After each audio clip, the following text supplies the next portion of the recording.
it would add to it. So a quick outline of what I'm going to touch on. I know that I've sent out a couple of the papers that are most specific for this presentation. I'll just start with putting things into context. So the current struggle, climate change, details, how migration dynamics of species work and potential points of resistance. So what's slowing down migration of trees? And why is this research important? So the two papers that I'll be discussing is first chapter of my PhD and the second chapter of my PhD thesis. The first is a controlled setting where I looked at temperature and the effects of temperature on germination rates. And the second was using those same seed origins to conduct a field manipulation study. And then a conclusion, essentially the future, how we're going to use this research, and some take-home points. So looking at the high-level stuff. So here's some CO2 data from NASA. Essentially, the area of interest. That's pretty cool. It doesn't work, but there we go. Use the right end. Essentially, the transition zone is projected by 2100 to increase in temperature from 2 to 7. If you put that in the context of natural disturbances occurring on the landscape, you got to think about drought. You got to think about fire. This I thought was going to delete, but it didn't, so I won't use it in the next slides. There's land use changes. So here's a mine and then the forest on the right. And there's also insect outbreaks. So when you're managing for the forest, you have to use this into context as well as, you know, what's going to happen with climate change. You can see that there's a lot of global overviews, the impact of drought, forest stand growth dynamics, the impacts increasing on forest dynamics. There's all these different facets in play that make managing the forest and even adjusting for forest management strategies very difficult and complex. So we end up like Wile E. Coyote, where we're running off a cliff, and essentially what's going to happen with global warming. So hopefully you guys know this movie. So it's a scene from Rocky IV. It's one of my favorite movies growing up as a kid. So you got Sylvester Stallone or Rocky as the trees, and you got the unbeatable opponent, climate change. So where do scientists play in this? So science is basically Paulie, who's the trainer for Rocky, and we got to observe what trees are doing in the context of climate change. So essentially, the pessimistic view would look at trees, well, they're going to do poorly because they're sessile or they don't move. Basically, they're stuck where they are. Or you could look at, well, there's long regeneration periods. It takes a long time for trees to basically reestablish, so they're hooped. Or localized propagal dispersal, trees don't throw seed very far. So you got to worry about that as well. And what happens if it gets too hot too fast? So basically, trees have to adjust at where they are. Whereas the optimist might take the approach and say, well, trees are highly fecund. So they basically produce a lot of seed and they could basically manage where they are. They have large physical size, so there's a potential to buffer these dynamics in climate, as well as a population size. So if you look at a species like sugar maple, which has a wide distribution, potentially there's a large genetic diversity within that to help manage in uncertainty. And then there's a history of it. So, you know, if you look at the long-term scale, we're talking hundreds of thousands of years, maybe not millions of years, but hundreds of thousands of years, glacial retreat and stuff, trees are there. So let's look at this in terms of migration dynamics and ecotones. So ecotones are essentially the transition zone between one biome to another. So if we look at the temperate forest on the left here, and then that transitions into the mixedwood forest, essentially the ecotone between temperate and boreal forest. And you bring in the particular, I'm happy this is actually working because it didn't work in my defense. Essentially, it replaces itself within the temperate forest. You're going to have temperate trees replacing temperate trees. When it comes to these climatic drivers, essentially you get a mixed bag. Potentially, you know, what habitat specifics, regeneration, localized microsites, you're basically going to get a mixed bag in the mixed zone. And then in the boreal forest, well, what's going on there? How are temperate tree species going to be, you know, regenerating in these forests? We don't know to what extent. And then when you factor in, you got a warmer climate and a cooler climate, what happens when that warmer climate then shifts into the boreal forest? Does that make it enough to actually get recruitment of temperate trees within the boreal zone? So what essentially drives these species migrations? So there's two ways of looking at it. Migration rate could be really fast, or you could be a snail and migrate pretty slowly. So we need to investigate these. So within range resistance, so local adaptation, what's resisting species from migrating? So when it's hot or cold, you put on some shades, you put on some, what do you call it, crème solaire, or when it's cold, you put on your coat. And how do you adjust for this? So when it's cold, you light a fire, you put on an AC unit. Trees don't have this benefit. So essentially, local adaptation could basically be defined as the patterns and processes observed across local populations of the same species connected, at least potentially, by dispersal and gene flow. So when we look at this in the context of species ranges, somebody located in the middle of the range can have input from all different points within that range. Whereas when we get to the limit, you're only getting certain particulars. So there's less diversity at the range limit, potentially. And these are dynamic in time. So you could see a past limit was up here when things were more favorable. A past limit, when things were less favorable, things retreat. When we look at it in the context of future climate projections, species distribution models, here's an example from 2071 to 2100. You got the darker line, which is the current climatic rate of, or climatic niche for sugar maple, and it's projected to be as high as Ungava Bay. So how accurate are these? Anybody? Not very accurate, because if you're going to have a sugar maple in Ungava Bay, first you need soil, and it's basically rock outcrop. And if you're going to get to that, you basically have to get past the boreal zone where there are already trees. So how do you outcompete those trees? Where there aren't sugar maple, are they potentially maladapted to warmer climates? They are well adapted to this middle range, then the transition zone, and then potentially poorly adapted. But how do these changes occur in the future? So that's within range. How about outside resistance? So priority effects. So I already mentioned boreal forest. Those provide priority effects, which occurs when the first species to colonize an area lowers the availability of resources, example, light or space or nutrients, which changes the environment in a way that doesn't allow other species to get in. So could you imagine a sugar maple seedling falling in there, not enough light, not enough resources, not enough nutrition? Things become difficult quite quickly. So this gives the context to why conduct this type of research. That was a full sentence. I'm happy that loaded. Climate change is occurring. However, little is known in terms of the rate and magnitude of which things are changing for trees. So you got to think of migration and adaptation. Excuse me. Studies which focus on these early life history stages, so seed germination and seedling establishment phases, are a key bottleneck. If you're not getting recruitment, you're not getting a forest at the end. So these studies, surprisingly, are very limited. Transition zones. So ecotones are severely undersampled, particularly in terms of population dynamics. If you do a literature search, you're going to see a lot of elevational gradients. So you're going up a mountain, but you won't see very many studies on latitudinal gradients. Does anybody have an answer why? It's hard, and you got to do a lot of driving. So you got to basically drive. You're going to see there's a lot of driving, and to avoid that, you could get around it by going up an elevational gradient. The influence of priority effects. I'm not going to present any of my findings for, let's say, the third chapter, which focused on this, but just keep in mind that the early bird, does it essentially keep the worm? So that's an expression, early bird gets the worm. Does it hold on to it? So essentially identifying driving factors and thresholds.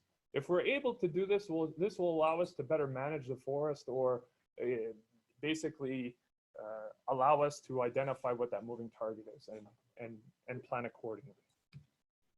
So where would you begin? First, you got to pick the right species to identify how you could go about doing this.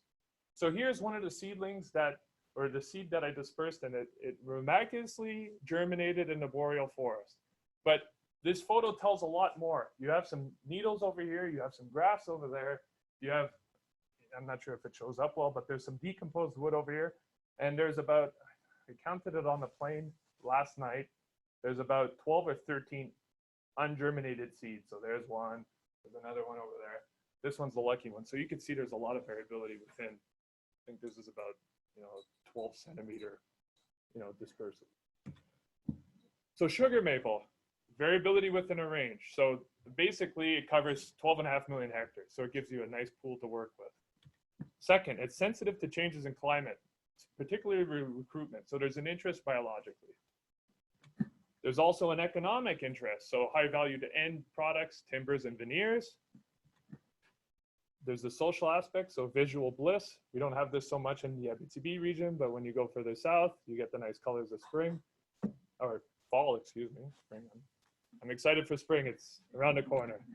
And of course, you have the $200 million maple syrup industry. So that makes things a little sweeter to do that research.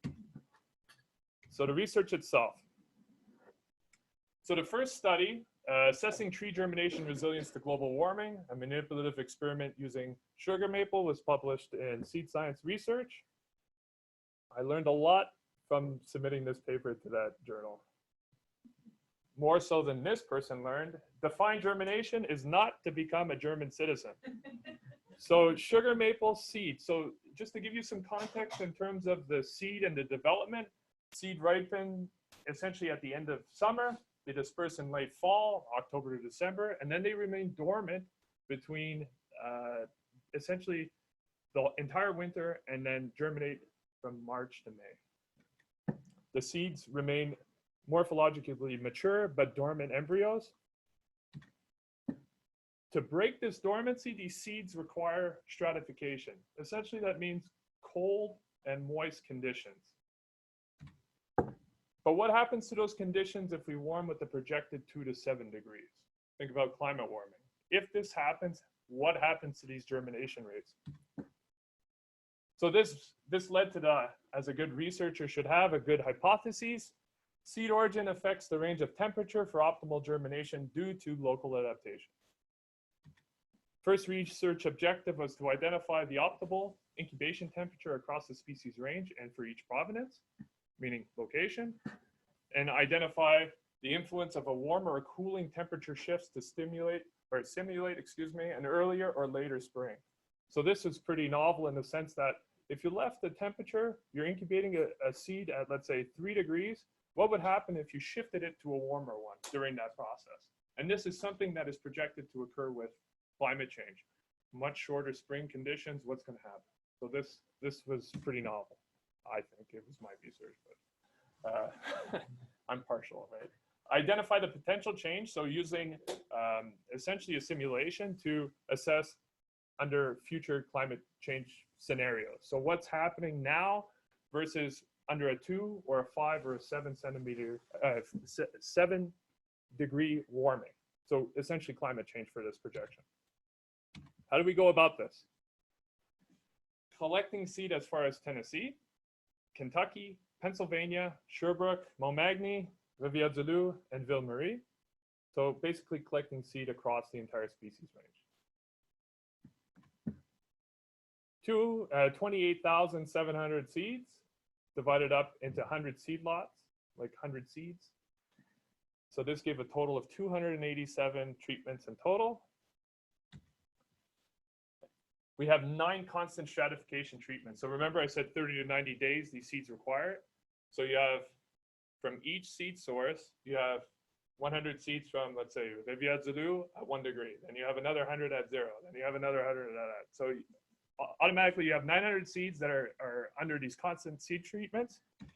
And then you have 224 shifting treatments. So essentially these ones are shifted to the warmer climate, and then the warmer climate shifted to the colder climate. So we got to get a very good grasp of what's affecting these seeds.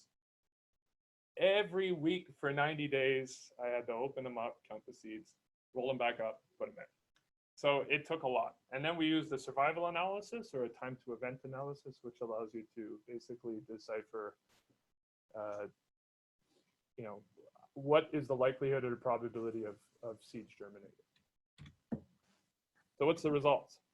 I'm hoping this is clear, but essentially with the week on the x-axis and y is the probability of not germinating. So you got to basically flip it. The lower you go, the higher the probability of germinating.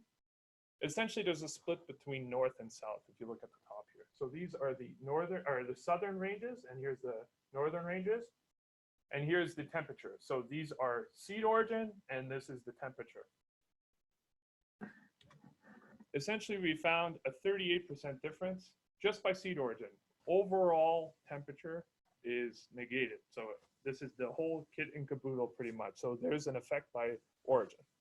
On the bottom, if you go too high, so essentially these are the 11 and 13 constant temperature treatments. You go too high, you're getting fungus, they're not germinating. But you are germinating if you're less than 7 degrees. So if you're between minus 1 and 7, you basically find out where sugar maple can germinate.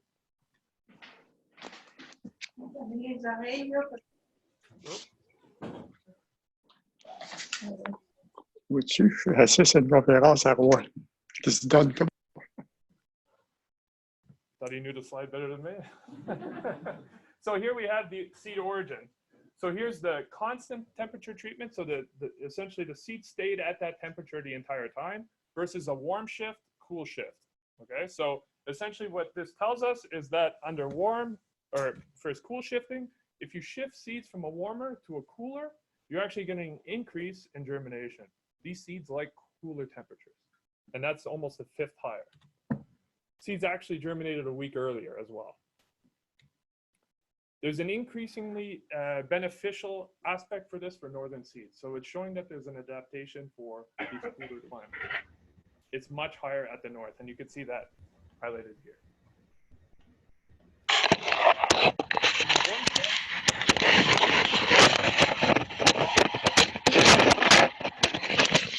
Interference here. That's okay. Sorry. Yeah, that's okay. So if you're shifting from, let's say, the cooler to the warmer, you're actually going to get a negative effect. So germination was actually reduced 11%. This is overall trends. Again, warmer shifts caused earlier germination. If you minimize the shifting, you keep the shifting within 7 degrees, you're actually going to get a higher germination.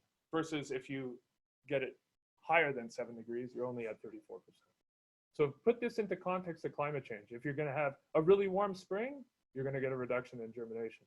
If you have a prolonged spring, much better germination. It keeps that window of 30 to 90 days in that optimal scenario. So minimize the impacts when heated in the southern sources compared with the northern. So these southern sources are actually better adapted to these warmer shifts. Again, I already mentioned this, shifting temperatures is caused earlier germination. So this is probably my favorite slide from this presentation. So future, not saying the rest of the presentation is boring or anything, but future climate change scenarios. So let's look at those seed origins. So this is going to simulate what the average temperature for stratification, now that's the window between March and May, what that average temperature was, and what happens if we actually warm it up at 2 degrees, at 5 degrees, and at 7 degrees. This will tell us what happens to overall temperature or overall germination rates.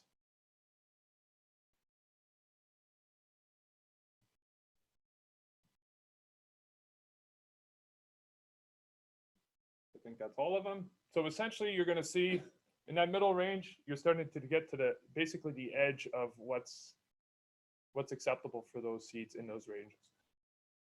In Tennessee, you're already warm. It's not making much of a difference. You're so cold in the north, it hasn't affected it yet.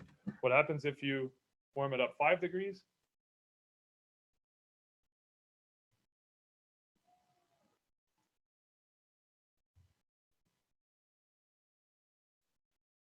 It goes a lot faster when it's not on but keeps the suspense up, I guess. So you're starting to see that things are changing. This is becoming a little more impactful, but the rate, you're starting to see the flow is going further north. This is the exciting one. I think it's exciting. We'll find out.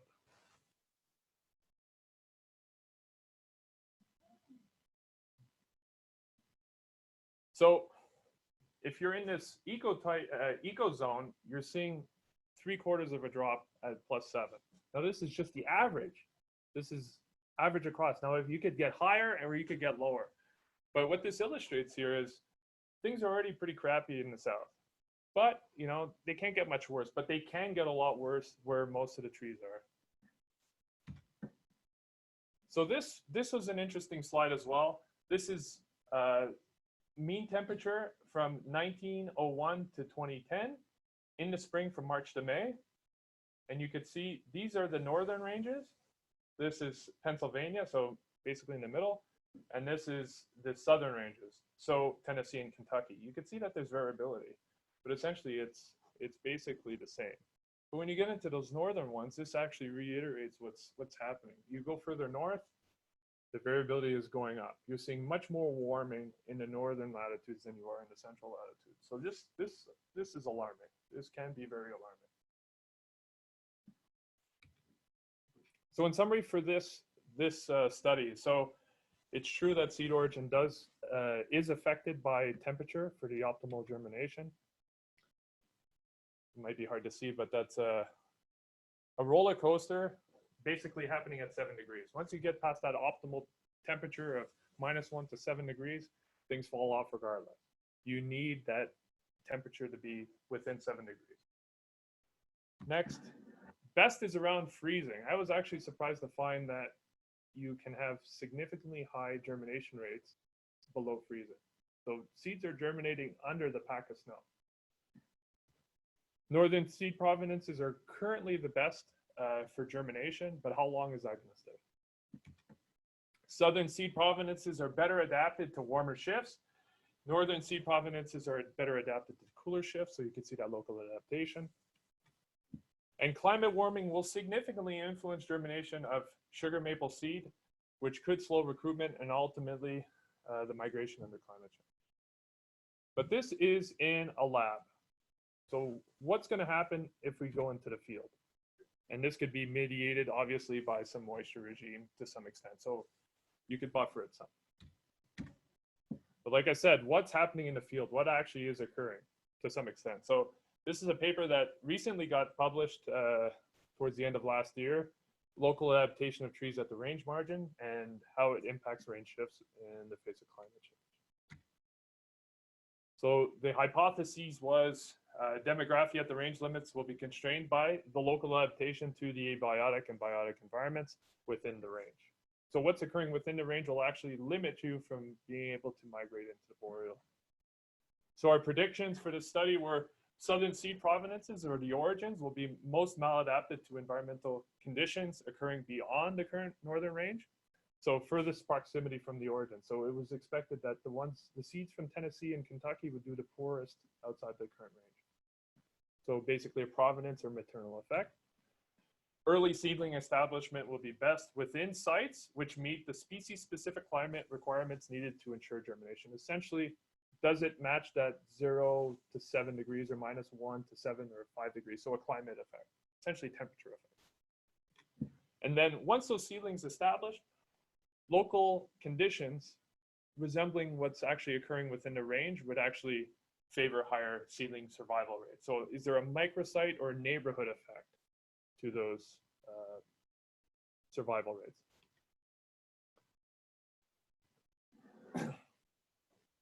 So 12 sites. So in the orange is the temperate zone. This is the species range. Again, the yellow is the ecotone in Quebec, and the blue is the boreal sites in Quebec. So can anybody guess how far in a distance it would take to actually travel from Montreal, where I was based, to actually go collect and plant all those sites? Any guess? This is why people don't do these kinds of studies. It was about 15,000 kilometers. So it wasn't fun.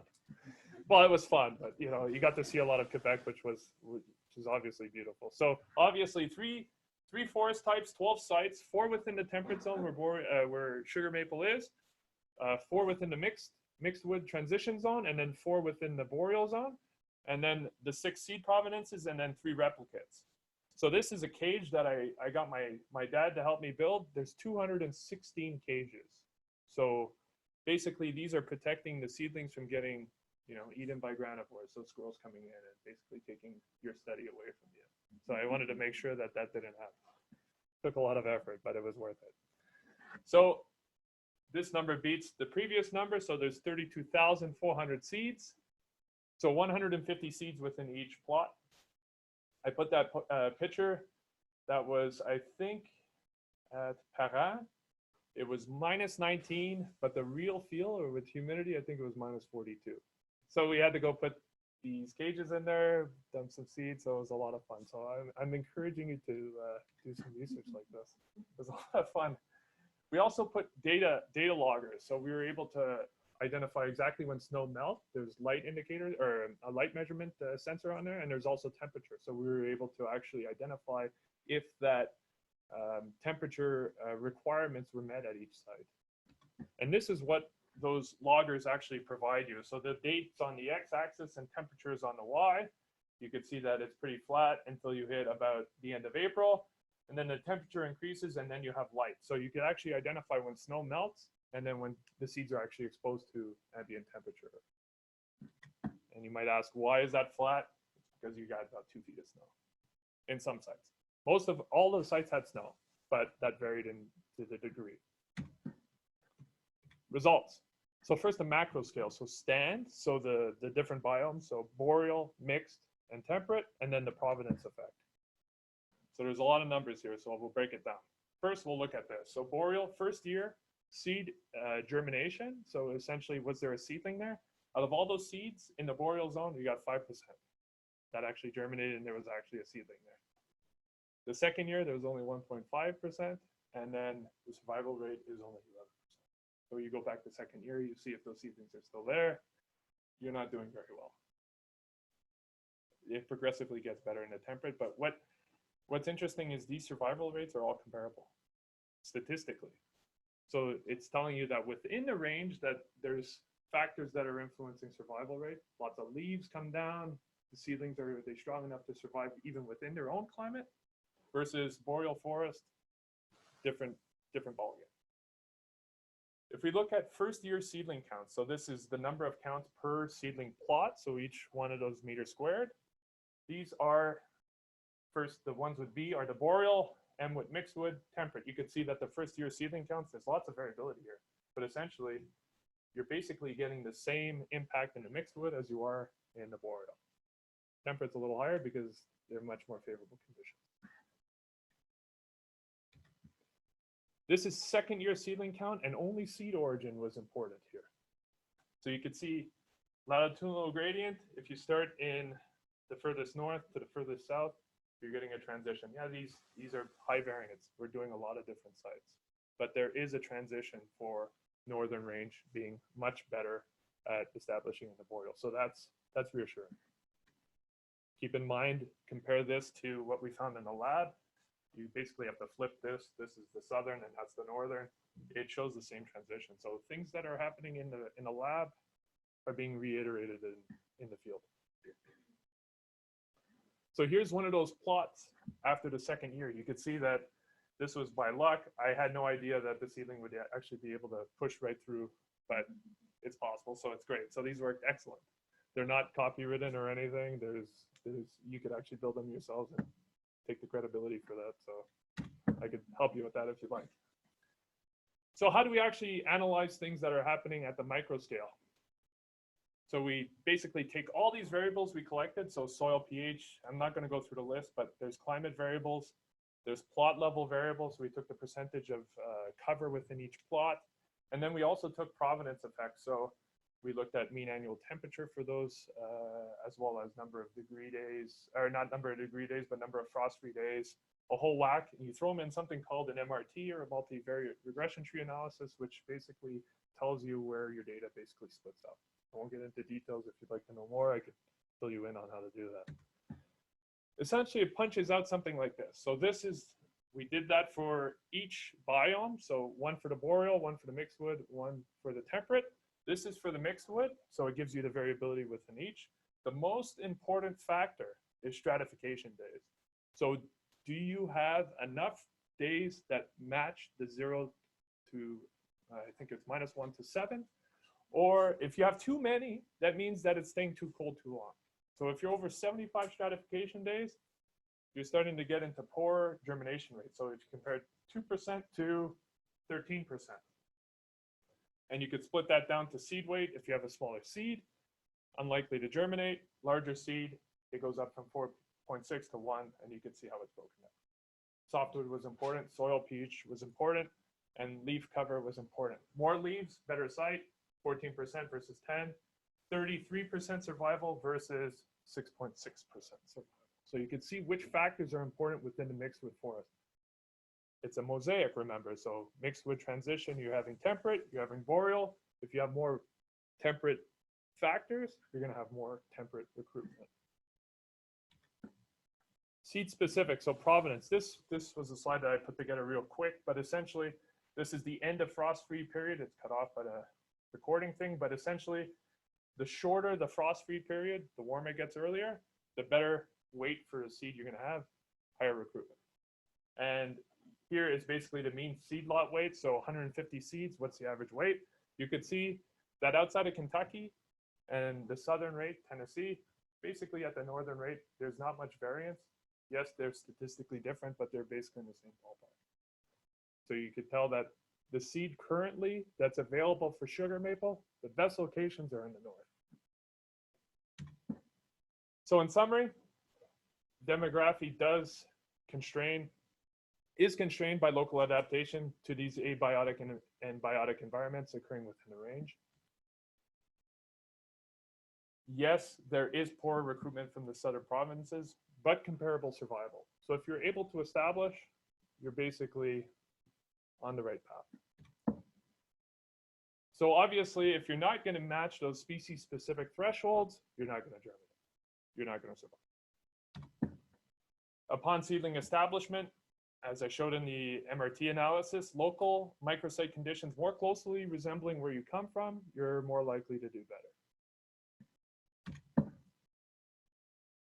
So this was a conceptual figure that I threw in the end of my thesis, and when I reflected on it, it starts to get to where you want to go in terms of how complex recruitment actually is. It's not like you're throwing seed on the ground and things germinate. You have to consider a whole bunch of things.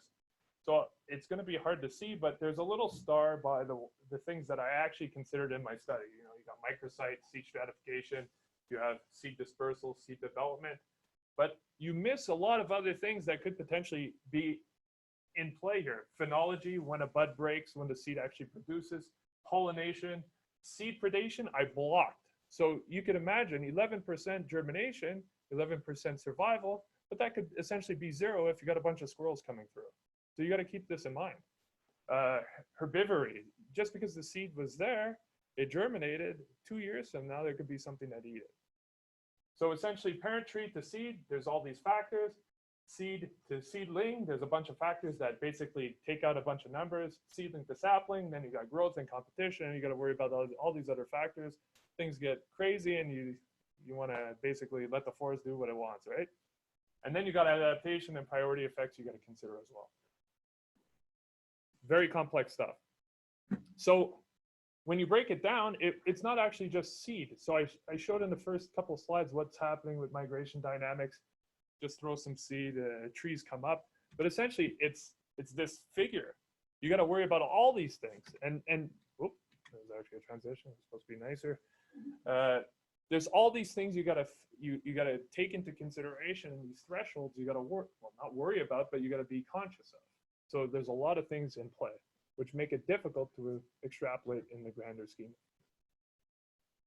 So where does this put us? Is sugar maple going to migrate into the boreal? So let's put it into context. So remember this figure here, the future climate envelope. Yeah, the climate might be better in the north. Petty and al. in 2014 said that sugar maple, in order to maintain this flow or migration rate, it would essentially have to migrate 4.9, basically 5 kilometers a year. What does that mean? It means basically the seeds in Ferme-Neuve have to basically reach Chibougamau in 100 years, or just about. So 411 kilometers, that translates to. But if we consider the temporal factors to consider, it typically takes a sugar maple tree about 30 years in the ideal setting to actually produce seed. Now, if it's also a masting species, so that means that every so often it produces a huge number of seedlings, and some years it produces very little. So that's every 3 to 8 years. So essentially one cycle to actually produce a tree could take upwards of 68 years. So that's essentially leaves 16 to 51 years, if you go by the variability, to travel the remaining 406 kilometers in the best case scenario. So if you've ever driven in Montreal, expect delays, significant delays. There's another slide and it's delayed. Delayed, good timing. So how do we actually speed things up? What's our options in terms of if we really want to have things aligned?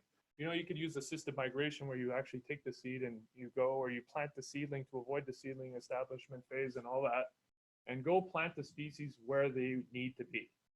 The risk of doing that is just because they're supposed to be there, you got to still worry about the variability. It's still cold in Abitibi, you know, it's still cold in Baie-Comeau. Just because it's supposed to be there on average doesn't mean it's going to be there every year. You could implement forest management strategies that actually favor temperate species, or you could worry about natural disturbances that remove priority effects. So you got to think, how's a sugar maple actually going to go into the boreal where there's, you know, balsam fir already established? You got to basically wipe out the forest there, and that could happen with fire or insect outbreaks or a big windstorm. So these remove the priority effects to allow sugar maple to get in there if it wants to, right? Or if it needs to. So there's a whole whack of research that should basically get to better identifying these different thresholds. You know, you could do species-specific thresholds, which was done in the first, identifying what temperature regime, but you could also do moisture. You could do all these studies. Well, if it's this moist, how does that influence germination?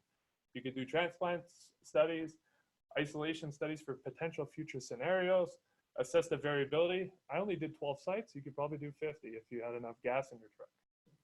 Genetics, you know, edaphic effects, so soil effects, you know, those are big issues. Just because the trees on there are different doesn't mean the soil conditions and nutrients are there. And longer term studies are needed, but keep in mind we're dealing with a finite time scale.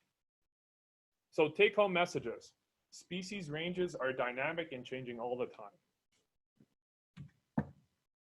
A comment, you know, it's easy to say this, basically everything matters. You know, you got maternal effects, you got climatic effects, you have local neighborhood drivers. Essentially everything, upon everything can control germination and seedling establishment, but timing is important. It really depends on timing. I think I mentioned this a few times, things are very complex and they're not isolated. It's often overlooked that recruitment is, you know, you think, oh, okay, there's a forest there, but there was a lot of losers in that to actually get those trees. Recruitment is the linchpin to basically your forest and species migration as a whole. Seed dispersal is limited, you know, and so are the favorable recruitment sites. So just because the seed lands over there doesn't mean it's actually going to germinate. There's a lot of factors to consider. The competition through priority effects. Sugar maple has locally adapted seeds and could face maladaptation under rapid climate change or rapid warming. So expect migration rates. They could severely be restricted in latitudinal shifts without these canopy openings. So improving those site conditions. I threw this in at the end. If you don't like where you are, move. You're not a tree. And without deviation from the norm, progress is not possible, but essentially migration is impossible. And that's basically the presentation. So I hope you guys enjoyed that. So thank you very much for listening.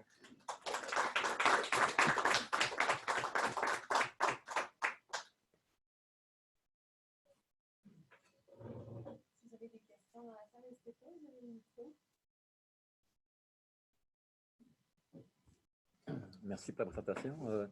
Je me demandais, est-ce qu'il y a des études semblables qui ont été faites pour d'autres espèces? Est-ce que l'érable à sucre est un peu une espèce typique ou d'autres espèces vont plus facilement migrer? Est-ce qu'il y a d'autres études qui sortent qui permettent de comparer? Je viens d'avoir une invitation pour un review de littérature sur un couple des espèces temporaires qui étaient transplantées en Newfoundland.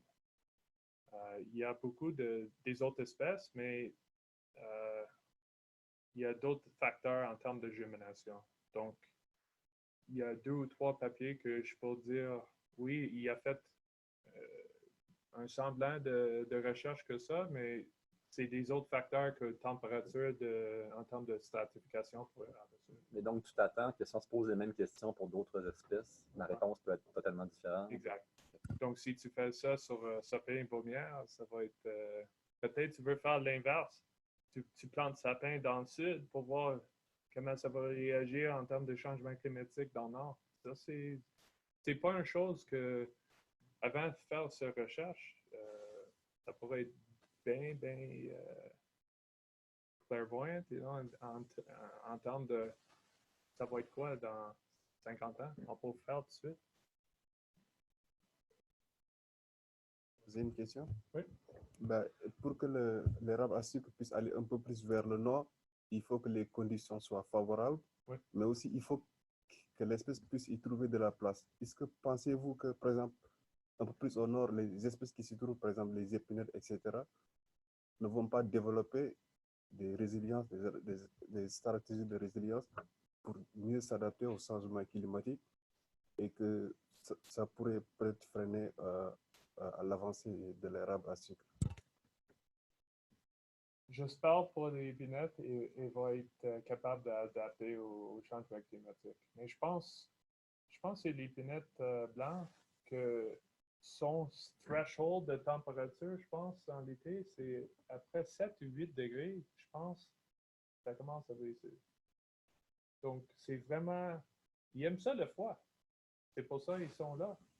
C'est des conditions froides, puis ça marche, c'est plus acidique. C'est vraiment... Donc, ça, c'est une bonne question à part. Comment ça va changer le boréal? Ça va sécher ou ça va être plus humide? Si les conditions changent, ça va changer pour toutes les espèces. Ça, Mais les espèces qui se trouvent un peu plus au nord, peut-être qu'elles vont s'adapter, elles vont développer des stratégies pour résister. Certainement. Est-ce que cela ne va pas contrer un peu l'avancée des autres espèces qui se trouvent un peu plus au sud? Ça, c'est certain. Ça, c'est les effets prioritaires que j'ai parlé. C'est vraiment, si ça n'adapte pas, les espèces dans le nord, si ça adapte bien, c'est un vice qui tient. Ça va prendre une perturbation qui rentre d'enlever ça pour avoir une migration vers la nord. Il y avait un des étudiants au temps que j'ai fait mon doctorat, il a fait une maîtrise en termes de ça va être quoi les changements c'est en train de faire pour avoir un genre de time scale pour voir ça va prendre combien de temps pour se rendre dans Montréal, puis ça va prendre dans son modèle, ça dit 10 000 années, 10 000 années pour se rendre au écotone puis s'avancer. Je vois tout de suite, tu as montré la vitesse d'avancement de l'érable à sucre, c'est pas 4 points et combien. Ça, c'est juste pour se rendre avec le même, la même rapidité de climat. Ça, les graines, ça pousse 100 mètres. Le plus loin ça va, c'est un couple de 100 mètres. Donc, tu ne vas pas loin avec un couple de 100 mètres chaque 60 ans. C'est difficile. C'est intéressant, merci Kevin. Là, tu prends pour acquis qu'il y a 0 érable à sucre déjà dans le boréal. Ouais. Et pourtant, on sait que c'est déjà là par endroit. Est-ce que tu peux parler de comment tu penses que ça va changer le scénario pour l'érable à sucre, prenant en compte qu'il y a des peuplements isolés déjà dans le nord? Oui. Mais en Abitibi, il y a j'ai travaillé dans ce peuplement-là, puis d'après moi, c'est isolé. Ça, c'est pour une raison, parce que c'est les effets dans ce peuplement, c'est vraiment isolé, puis c'est favorable pour ces érables-là. Mais ça va prendre la compétition pour être plus large dans ces peuplements-là. Donc, c'est difficile à dire. C'est don't start tapping those trees, maybe, you know? Je ne sais pas la réponse. Ça, c'est difficile. Ouais. Une question complémentaire, dans le fond. Nous, dans la norme FSC, ils nous demandent justement d'identifier ces peuplements isolés-là. Ouais. Nos stratégies nous demandent de les préserver parce que c'est à partir de... C'est présumé que c'est à partir de ces populations-là isolées qui vont se disperser, dans le fond, Oui. pour assurer la migration. Est-ce que C'est ça. tu penses que c'est une bonne stratégie d'aménagement comme tel? Ça dépend de combien de nombre des arbres dans ce peuplement-là. Ça dépend. Parce que si un feu rentre, voilà, t'es fini. Il y a une raison que ces peuplements-là sont là. Oui, c'est une bonne façon de gérer la forêt par rapport à des petits peuplements. Je pense qu'il y a un effet, c'est complémentaire. Tu veux ces populations dans... Tu veux. Mais comment ça va rester, ça, c'est une autre question.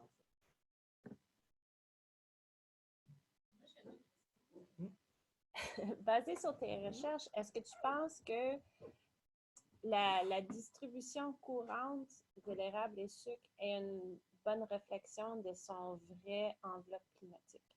À quel point la distribution courante est en lien avec le climat, son vrai climat? Parce que ça, c'est une des choses qu'on dit. On prend sa distribution maintenant, on regarde le climat là, puis on le projette dans le futur. Ouais. Mais rien à dire que où il est maintenant est vraiment in sync avec Exact. sa vraie... C'est ça. Alors, comment est-ce que ce concept-là va affecter ce que tu as présenté, puis qu'est-ce que tes résultats disent par rapport à ça?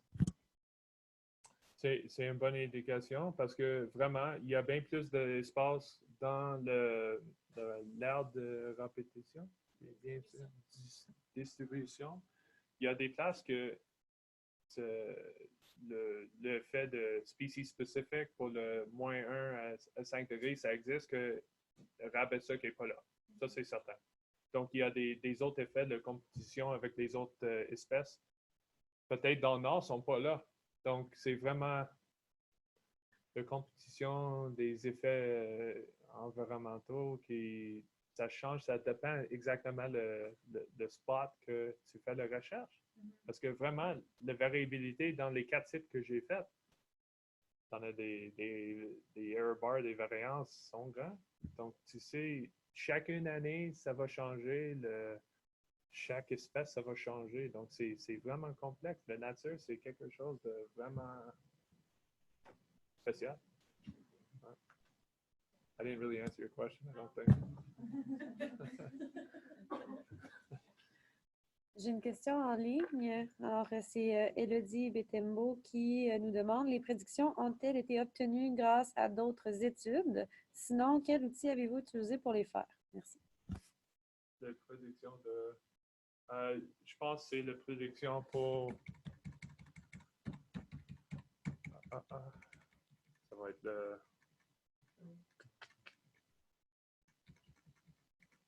Peut-être pour poser si c'est bien celui-là. Je pense que c'est pour celui-là. Tout à fait. Il y a un tableau dans le premier papier que c'est celui-là. Il y a un tableau que j'ai pris la température moyenne de la région. Donc, le place qu'on a recruté les graines, les semences, on a pris la moyenne température pour mars à mai dans cette région-là. Donc, c'est vraiment ce qui arrive. Je n'ai pas pris les données d'une autre étude. C'est vraiment le climat dans cette région-là.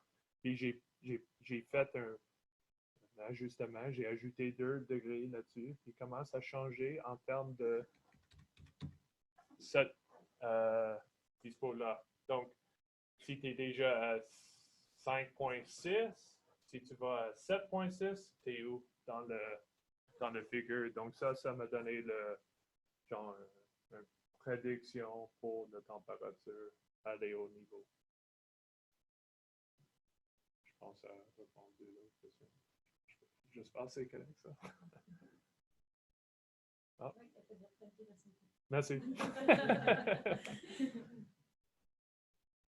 D'autres questions?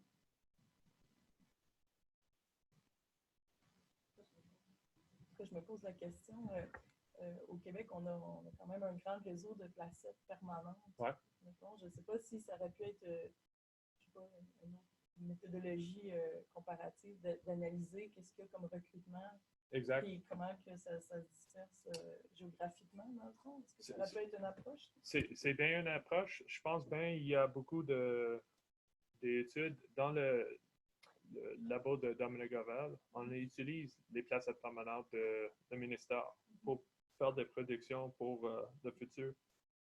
Ces 12 placettes-là, c'est un parti de recette. C'est déjà un placette. Un placette pour la recherche. Il y a 50 placettes comme ça, 55 autour de là. Donc, j'ai utilisé celui-là. Donc, c'est le réseau de ministère avec les placettes permanentes. Ça, c'est certain un bon contexte pour ça. J'ai une autre question en ligne. Alors, il y a Simon qui demande, vous avez parlé beaucoup de la migration de l'érable à sucre vers le nord à la limite supérieure de sa distribution, mais qu'en est-il de sa potentielle dispersion dans la partie sud de sa distribution? Il fait référence, entre autres, à la diapositive avec les pourcentages de germination par augmentation de température avec les prédictions. Alors, qu'en est-il de la disparition du sud de sa distribution? Oui, je ne me souviens pas le nom, mais il y avait une étude qui a fait le sud du érable à sucre, puis c'était vraiment le limite ou le facteur qui limitait la distribution par le sud, c'était des nombres de journées stratification trop élevés. Donc, c'était trop sec pour avoir des taux de germination dans le sud. Donc, ça, j'ai trouvé ça pour le sud. Donc, c'était vraiment complémentaire. Je pense. Ça va être correct pour ma réponse pour celui-là. D'autres questions? Merci à vous.